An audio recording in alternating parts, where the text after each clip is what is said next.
Good morning. ఎలా ఉన్నారు? నేనైతే బాగున్నాను. మీరు ఎలా ఉన్నారు కామెంట్ చేయండి. ఫస్ట్ టైం ఎవరన్నా చూస్తే సబ్స్క్రైబ్ చేసి లైక్ చేసి కామెంట్ చేయండి. ఈరోజు ఏంటంటే పొద్దున్నే లేచి పక్కలు తీసేసి ఇంకా ఈరోజు మెంతం కూర పరాటా చేస్తున్నానండి.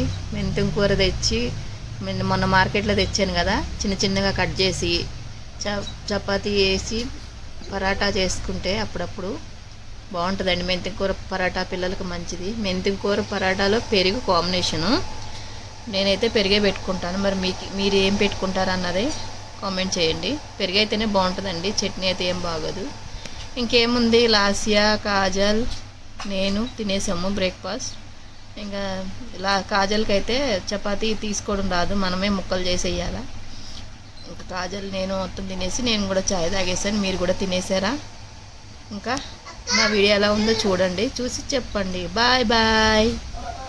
అంటే పరాటా చేశాను. పరాటా అంటే మెంతి కూర పరాటా చాలా బాగుంటుందండి. టేస్ట్ పెరుగు పరాటా టేస్ట్ చాలా బాగుంటుంది, కాంబినేషన్ బాగుంటుంది. ఇంకొంతమంది అయితే చట్నీ కూడా వేసుకుంటారు. నేనైతే పెరుగు ఇస్తాను మా పిల్లలకి. నేను కూడా ఓకేనా ఫ్రెండ్స్? నా వీడియో నచ్చితే